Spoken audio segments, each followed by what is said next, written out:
नमस्कार दोस्तों, मैं राहुल सिंह एक बार फिर से आप सभी का स्वागत करता हूं मिशन ज्ञान के इस प्लेटफॉर्म पर। कैसे हैं दोस्तों? आई होप एकदम बढ़िया होंगे, मजे में होंगे और झक्कास होंगे।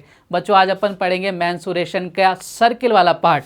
मज़ेदार पार्ट होने वाला है, एकदम बेसिक से पढ़ेंगे। आज अपन सारे फॉर्मूलेज देखेंगे, कैसे आते हैं, सारी चीज़ें समझेंगे। और एक और धमाकेदार चीज़ लास्ट में मैं आपको समझाने जाऊँगा, तो वीडियो को लास्ट तक देखना। वीडियो को लाइक शेयर सब्सक्राइब करना मत भूलना। ये वीडियो आपका व्यू चेंज कर देगा कि आप सोचोगे कि हम क्वेश्चंस को इस तरह से भी सॉल्व कर सकते हैं। चलिए साहब, आ जाइए। सबसे पहले बात करें सर्किल की। सर्कल क्या होता है? एक गोला होता है? इस गोले के अंदर एक त्रिज्या होती है, एक उसका डायमीटर यानी क्या होता है, व्यास होता है। देखो क्या होता है सर्किल, देखिए साहब फटाफट से मेरे साथ आइए। ये आपका एक सर्किल है। सर्किल माने गोला, दुनिया गोल है, जहाँ शुरू वहीं ख़त्म। ये किसी भी पॉइंट से अगर आप यहाँ से शेष परिधि पर कोई भी एक लाइन खींचते हैं, यही क्या कहलाती है, इसकी त्रिज्या कहलाती है। और त्रिज्या को अगर मैं आगे तक कर दूं यानी इसका डबल कर दूं तो वो क्या कहलाता है, इसका व्यास कहलाता है। जिसको अपन कैसे डिनोट करते हैं, स्मॉल डी से। और स्मॉल डी यानी व्यास क्या होता है, त्रिज्या का डबल होता है। क्लियर कहानी? आप बोलोगे सर एकदम क्लियर है, कोई दिक्कत नहीं है। आप सबको पता है आपके सर्किल का जो क्षेत्रफल होता है कितना होता है, पाई आर स्क्वायर। परिधि अब देखो, क्षेत्रफल और परिधि का मतलब क्या है। जैसे मैं आपसे बात करूं, ये आपका एक सर्किल है। अगर आपको इसका एरिया निकालना है तो इसके अंदर वाले पार्ट का ये पूरा पार्ट निकालना पड़ेगा, ठीक है। और अगर मैं आपको बोलूं कि आपको इसकी परिधि यानी सरकमफेरेंस निकालनी है तो आपको क्या करना पड़ेगा, इस बाहर वाले पार्ट को निकालना पड़ेगा। यही होती है इसकी परिधि। अब देखो ध्यान से देखना, मैंने यहाँ से चालू किया चलना और मैं यहाँ पे वापस घूमता हुआ यहाँ तक पहुँच गया, तो यही क्या कहलाती है, आपकी परिधि। यानी हम इनडायरेक्टली ऐसा ही बोल सकते हैं कि एक चक्कर में जो हम डिस्टेंस कवर करते हैं, जो दूरी तय करते हैं, उसी को क्या बोलते हैं, परिधि। आप बोलोगे एकदम सही बात है, कोई डाउट नहीं है। परिधि कैसे निकालते हैं, 2πr। अब इसका जो ये फॉर्मूला है ना 2πr, एक चक्कर जो मैंने आपको बताया कि एक चक्कर में तय की गई डिस्टेंस को ही परिधि बोलते हैं। ये जब अपन चक्करों की संख्या निकालेंगे, नंबर ऑफ टर्न्स, वहाँ बड़ा काम में आएगा, तो इस चीज़ को वहाँ पर ध्यान रखिएगा। चलिए साहब आगे बढ़ते हैं। अगर मैं आपसे बात करूँ कि आपके पास दो ऐसे सर्किल है जो संकेंद्रीय हैं और उनके बीच वाले वलय का एरिया आपको फाइंड आउट करना है, तो कैसे करेंगे? देखो साहब मेरे साथ आइए। अगर आपके पास दो इस तरह के सर्कल है जो संकेंद्रीय, संकेंद्रीय का मतलब होता है कि उनका केंद्र एक ही है। इसका भी केंद्र यही है, इसका भी केंद्र यही है। आपसे पूछ रहा है इस वृत्ताकार वलय का, ये जो मैं रेड पार्ट कर रहा हूँ, इसका एरिया आपसे पूछ रहा है। देखो कैसे करेंगे, एक चीज़ समझना, ध्यान से समझना बच्चों, एकदम प्यार से। अगर इस बड़े वाले सर्किल में से छोटे वाले सर्किल का एरिया माइनस कर दूं तो मेरे पास ये आ जाएगा। आप बोलोगे सर आ जाएगा। बड़े वाले सर्किल की बात करूं तो उसकी रेडियस है r, त्रिज्या है r, और छोटे वाले की रेडियस है स्मॉल r। क्लियर है? रखो जाओ फॉर्मूले में। बड़े वाले का पाई, ये लो साहब, इसको कलर चेंज कर देता हूँ मैं, थोड़ा सा इसको लाल से कर देते हैं पीला। क्लियर कहानी? आप बोलोगे सर कर दो साहब, कोई दिक्कत नहीं है। ये लो कर दिया पीला। अब देखो क्वेश्चन है, जैसे जैसे बोला जाए वैसे वैसे करते जाओ। पाई आर स्क्वायर बड़े वाले का एरिया है, ठीक है, minus pi are square small R square ये छोटे वाले का एरिया है। दोनों में कॉमन क्या आ रहा है? आप बोलोगे सर पाई कॉमन आ रहा है। बिल्कुल सही बात है। कितना हो गया? आप बोलोगे सर इधर आर स्क्वायर, इधर माइनस का स्मॉल आर स्क्वायर। अब ध्यान से देखना, ये क्या बन रहा है, ये बन रहा है ए माइनस बी का होल स्क्वायर, जो क्या होता है ए माइनस बी का होल, ए स्क्वायर माइनस बी स्क्वायर क्या होता है? आप बोलोगे सर ए प्लस बी और ए माइनस बी, यही होता है। आप बोलोगे एकदम सही बात है। ये क्या बन रहा है? ए स्क्वायर माइनस बी स्क्वायर बन रहा है। तो अपन इसको कैसे लिख सकते हैं? ये पाई साथ के साथ है आर प्लस आर, और इसको साथ में क्या लिख सकते हैं, आर माइनस आर। तो इस तरह से अपन कोई भी वृत्ताकार वलय का क्षेत्रफल निकाल सकते हैं। लेकिन कंडीशन क्या है, वो दोनों सर्किल संकेंद्रीय होने चाहिए। उनका केंद्र क्या होना चाहिए, उनका सेंटर क्या होना चाहिए, एक होना चाहिए। क्लियर है? Pi r plus r into r minus r. Clear? चलिए आगे बढ़ते हैं। देखिए साहब, अगर मैंने आपको बोलूं कि आपको चक्करों की संख्या निकालनी, नंबर ऑफ टर्न्स निकालने, तो कैसे निकालोगे? देखो चक्करों की संख्या कैसे निकालोगे कि मान लो आपके पास ये कोई सर्किल है, ठीक है, एक इंसान ने यहाँ से दौड़ना चालू किया, वापस यहाँ पे आ गया, तो यहाँ से यहाँ तक जो डिस्टेंस कवर करेगा वापस, उसको तो मैं क्या बोलूँगा, परिधि। और परिधि क्या होती है, 2πr।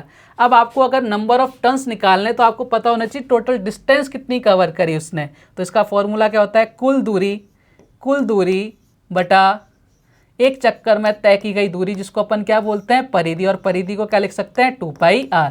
ऐसे क्या जाता है आपका नंबर ऑफ टर्न्स। क्लियर कहानी? आप बोलोगे सर एकदम क्लियर है, कोई दिक्कत वाली बात नहीं है। चलिए आगे बढ़ते हैं।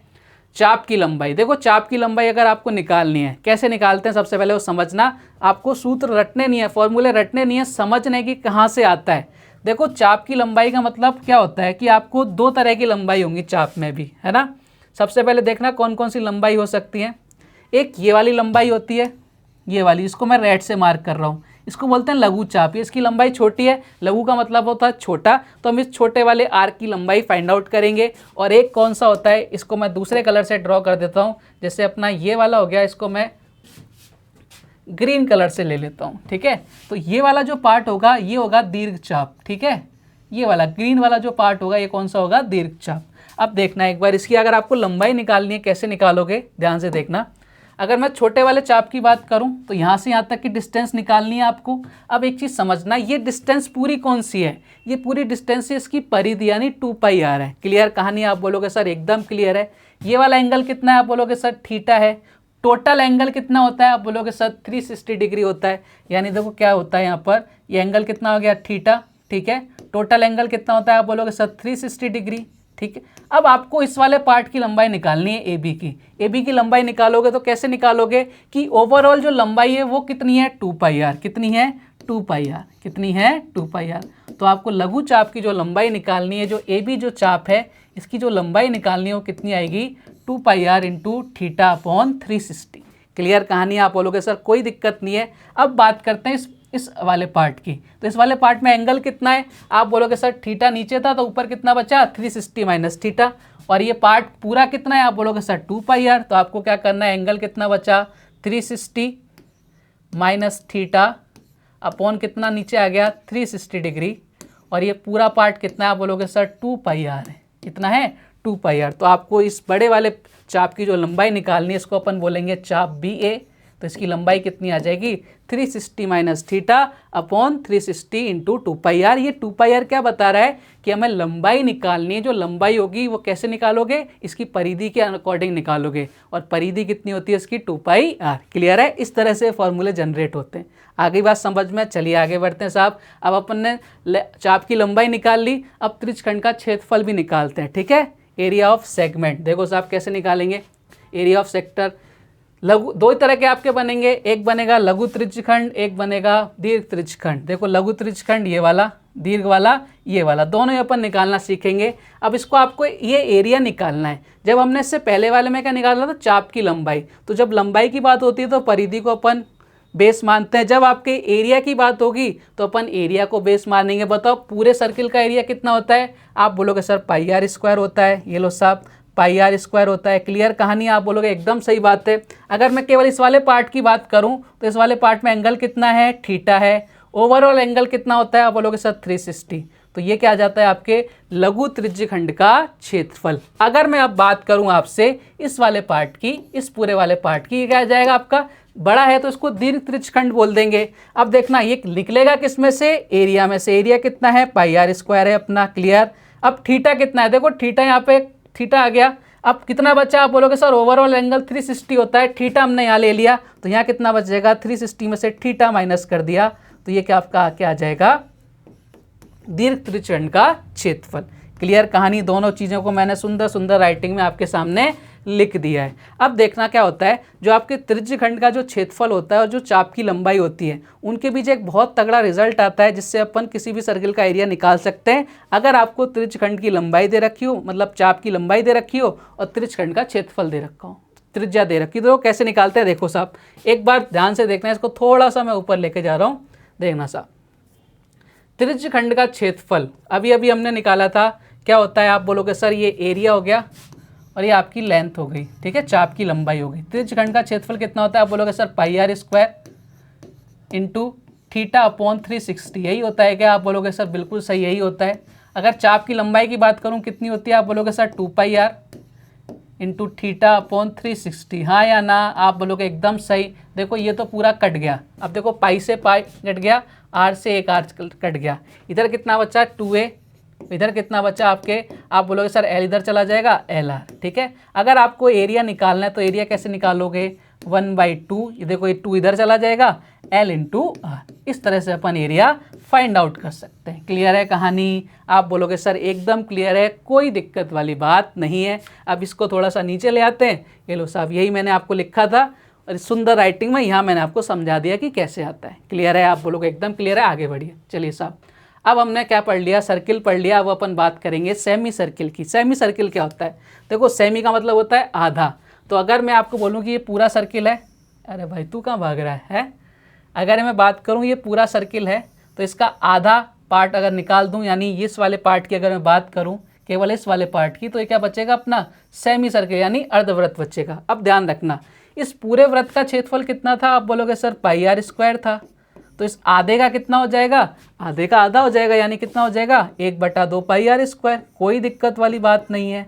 अगर मैं आपसे बोलूं कि भैया बताओ इसकी परिधि कितनी हो जाएगी, तो अब ऐसा मत कर देना कि पूरे वाले की 2 पाई आर थी तो इसकी आधी कर दो, पाई आर बचेगी। ऐसा नहीं होगा। देखो, परिधि क्या होता है, मैंने आपको बताया। परिधि का मतलब होता है कि कोई बंदा यहाँ से चालू हुआ, ठीक है, यहाँ से उसने अगर दौड़ लगाना चालू किया तो वापस इसको यहीं पर आना पड़ेगा। ये पूरी जो डिस्टेंस होगी ना, ये आपकी क्या कहलाएगी? सरकमफेरेंस यानी परिधि। अब ध्यान से देखना एक बार, यहाँ से यहाँ तक की डिस्टेंस कितनी है? 2r।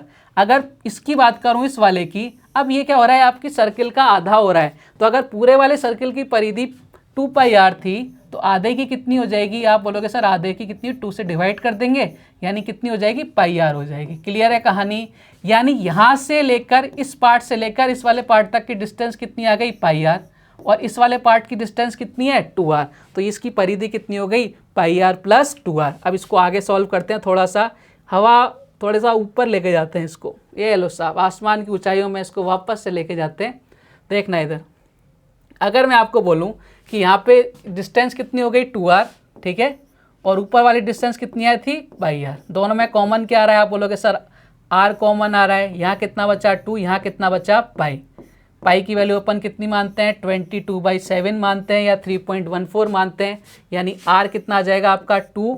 पाई की वैल्यू रख दो यहाँ पे 22/7। देखो यहाँ 7 × 2 हो जाएगा 14, 14 प्लस 22 कितना हो जाएगा? 36, यानी r कितना आ जाएगा? आप ये r 36/7, यानी आपकी जो सरकमफेरेंस आ गई अर्धवृत्त की कितनी आ गई? 36/7 × r। क्लियर है? कैसे आती है? इस तरह से आती है, रटनी नहीं है, चीज़ें समझनी है हमें।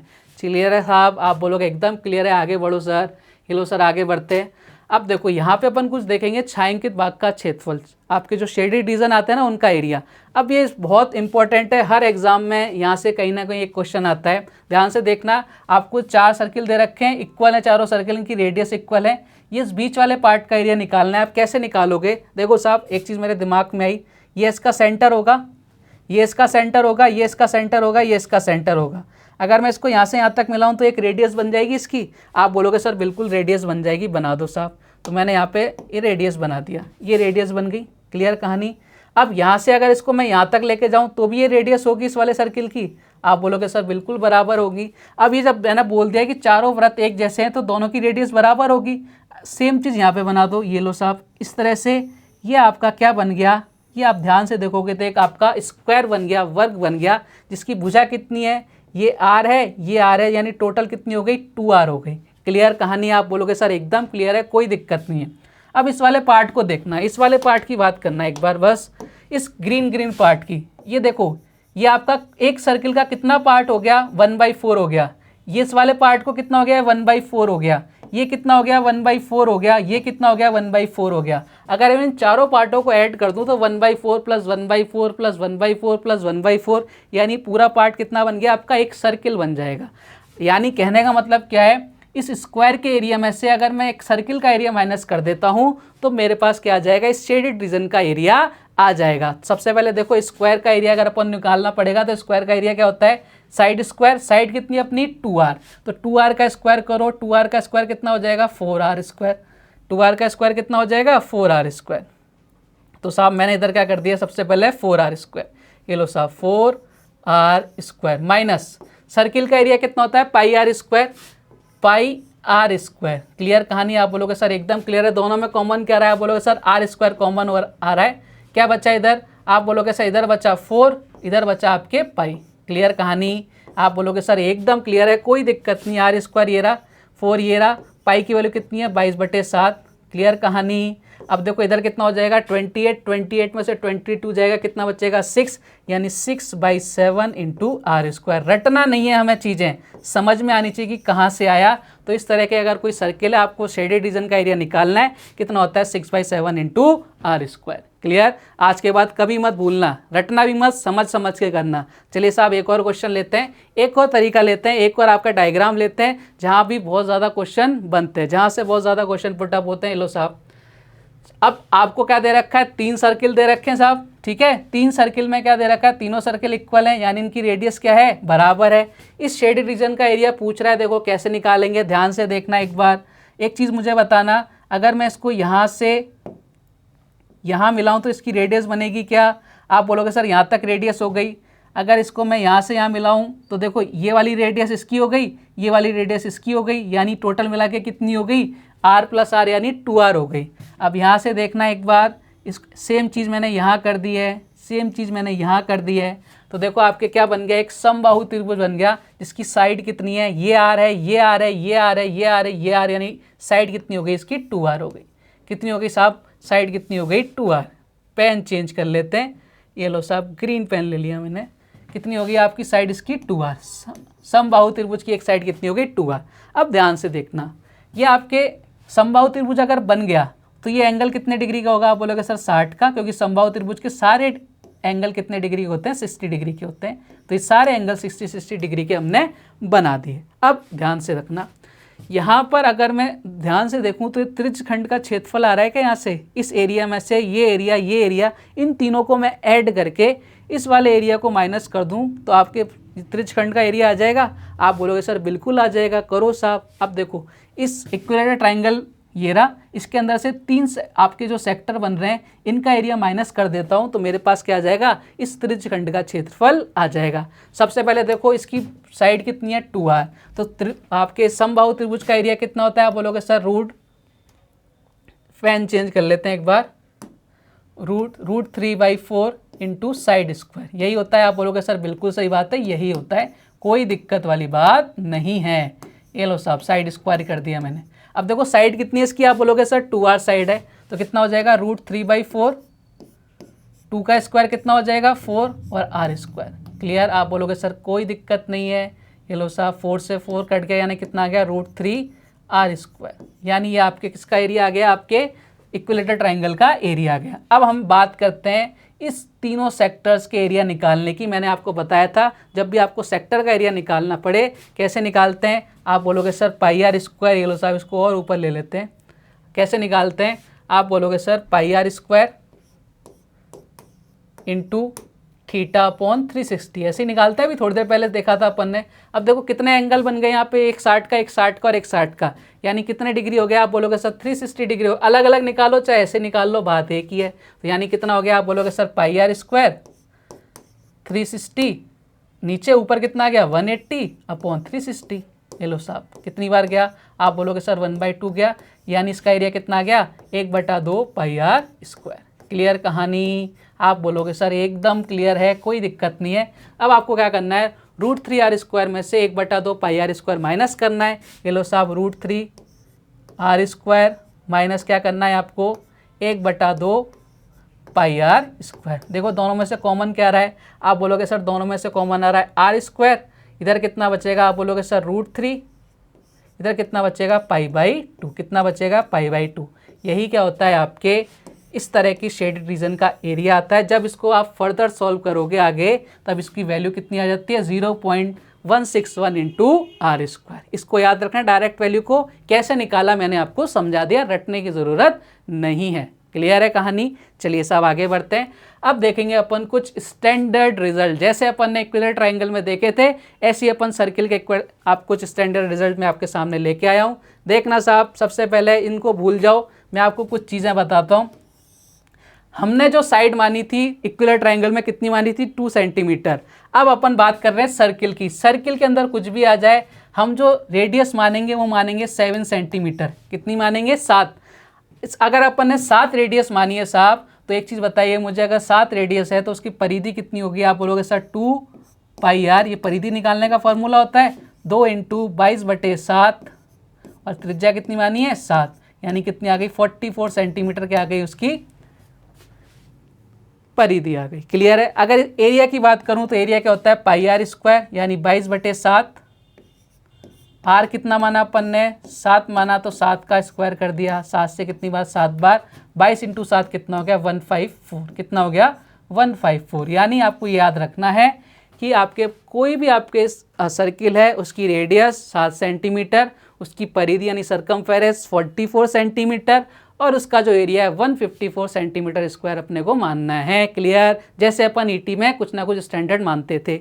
अगर बात करें सेमी सर्किल की, अगर उसका रेडियस अपन 7 सेंटीमीटर मानते हैं तो सेमी सर्किल का एरिया कितना होता है? आप बोलोगे सर 1/2 पाई आर स्क्वायर, यही होता है। आप बोलोगे एकदम सही बात है, 1/2 पाई की वैल्यू कितनी 22/7 और आर कितना, आर का स्क्वायर कर लिया। लो साहब 7 से 7 गया, 2 से कितनी बार गया? आप बोलोगे सर 11 बार, यानी एरिया कितना गया 77। अगर बात करें परिधि कितनी होती है? आप बोलोगे सर 36/7 इंटू आर कितनी है 7, यानी परिधि कितनी आ गई आपके 36। तो आपको जब भी आपके सामने स्टैंडर्ड रिजल्ट की बात करें सेमी सर्कल की तो हमारी रेडियस 7, अगर परिधि की बात करें सेमी सर्कल की तो 36 और अगर बात करें एरिया की तो एरिया कितना होगा 77। क्लियर कहानी। और अगर सर्किल की बात करें, सर्किल में रेडियस 7, परिधि आपकी सरकमफेरेंस 44 और एरिया कितना हो जाएगा 154। क्लियर है। अब एग्जाम्पल के थ्रू मैं आपको समझाता हूँ इनका यूज़ क्या है। चलिए साहब एग्जाम्पल लेते हैं। आप एक वृत्त की परिधि 132 सेंटीमीटर है तो उसकी त्रिज्या और क्षेत्रफल ज्ञात करो। देखना एक बार, सबसे पहले हमें गिवन क्या है? आप बोलोगे सर हमें परिधि गिवन है, तो हम कंपैरिजन किससे करेंगे? हमारी वाली सरकमफेरेंस से। हमारी वाली कितनी थी 44, क्वेश्चन में कितना है 132। बताओ कितने गुना हो रही है? आप बोलोगे सर 3 गुना हो रही है। कितने गुना हो रही है? 3 गुना हो रही है। जब ये 3 गुना हो रही है तो त्रिज्या भी कितने गुना हो जाएगी? 3 गुना हो जाएगी। बताओ हमारी वाली त्रिज्या कितनी थी? आप बोलोगे सर 7 थी, 3 गुना कर दो यानी कितनी हो जाएगी 21। ये लो साहब चुटकियों में आंसर आ गया।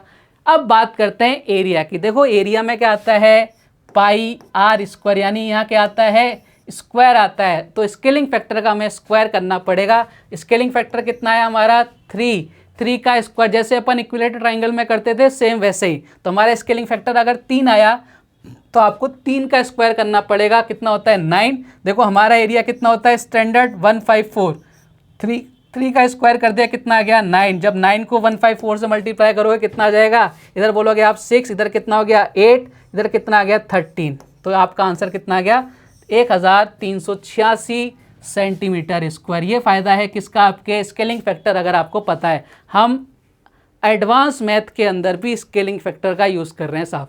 क्लियर है। चलिए एक एग्जांपल और लेते हैं बढ़िया सा। चलिए साहब एक और क्वेश्चन करते हैं, एग्जांपल और समझाते हैं आपको। देखो क्वेश्चन कह रहा है किसी वृत्त की त्रिज्या 3.5 सेंटीमीटर है, उसकी परिधि और क्षेत्रफल ज्ञात करो। देखो हमारी वाली, अब कंपैरिजन कहाँ से करेंगे? अपने को क्या गिवन है? रेडियस गिवन है। तो हमारी रेडियस कितनी होती है 7 और क्वेश्चन में कितनी दे रहे हैं मैंने 3.5। बताओ स्केलिंग फैक्टर इसकी आधी हो रही है तो स्केलिंग फैक्टर कितना आ गया? आप बोलोगे सर स्केलिंग फैक्टर आ गया हाफ आ गया स्केलिंग फैक्टर। अब आपसे पूछ रहा है परिधि सरकमफेरेंस हमारी कितनी होती है? आप बोलोगे सर हमारी होती है 44, इसका भी हाफ करना पड़ेगा तो कितनी हो जाएगी? आप बोलोगे सर 22। क्लियर कहानी। अब लेकिन बात करें इसके एरिया की, तो एरिया की अगर बात करना चाहूँगा तो स्केलिंग फैक्टर क्या होता है 1/2 हो गया। एरिया क्या होता है? स्केलिंग फैक्टर का स्क्वायर करना पड़ता है तब जाके हमारा एरिया आता है। तो देखो हमारा एक्चुअल एरिया कितना था 1/154, स्केलिंग फैक्टर कितना है 1/2, इसका स्क्वायर कर देंगे कितना आ जाएगा 1/4। 4 से डिवाइड करो कितनी बार जाएगा? आप बोलोगे सर 4 से कितनी बार 3 टाइम्स। इधर कितना बच गया? आप बोलोगे सर इधर बच गया 38.5, यानी आपका एरिया कितना आ गया 38.5। ये लो साहब बिना किसी फॉर्मूले के क्वेश्चन खत्म। अब एक एग्जांपल ले लेते हैं अपन सेमी सर्किल का, उसके बाद कल वाले वीडियो में अपन पढ़ेंगे क्वेश्चंस धमाकेदार क्वेश्चन इसी अप्रोच के साथ धड़ाके से उड़ाते हुए जाएंगे। चलिए साहब एक और क्वेश्चन लेते हैं, एग्जांपल लेते हैं सेमी सर्किल का। किसी अर्धवृत्त की परिधि कितनी दे रखी है 72 सेंटीमीटर दे रखी है आपको। देखो हमारी अर्धवृत्त की परिधि कितनी होती है 36, क्वेश्चन में कितनी गिवन है 72। बताओ स्केलिंग फैक्टर कितना आया? आप बोलोगे सर स्केलिंग फैक्टर आ गया 2। तो यानी आपकी अगर रेडियस की बात करें तो रेडियस कितनी हो जाएगी? डबल हो जाएगी। हमारी रेडियस कितनी थी? आप बोलोगे सर हमारी रेडियस थी 7, इसका डबल कर देंगे कितना आ जाएगा? आप बोलोगे सर 14। क्लियर है। अगर बात करें इसके एरिया की तो स्टैंडर्ड एरिया कितना होता है सेमी सर्कल का 77। आपका स्केलिंग फैक्टर कितना आया 2, तो आपका जो एरिया आएगा वो क्या आएगा, स्केलिंग फैक्टर के स्क्वायर से मल्टीप्लाई करना पड़ेगा। तो 77 को किससे मल्टीप्लाई करने का, 4 से, कितना आएगा 308। ये लो साहब। तो मैंने आपको आज जैसे कल इक्विलेटरल ट्राइंगल में मैंने आपको स्केलिंग फैक्टर का यूज़ बताया था, ऐसे ही मैंने आपको किस में बता दिया है, सेमी सर्किल और सर्किल का। बहुत मज़ेदार यूज़ है इसका, क्वेश्चन चुटकियों में सॉल्व होंगे। तो मिलेंगे कल धमाकेदार वीडियो के साथ, तब तक इसको बहुत आराम से देखना, समझ के देखना, ठीक है। मिलते हैं फिर एक और धमाकेदार वीडियो के साथ, तब तक के लिए जय हिंद, जय भारत, धन्यवाद।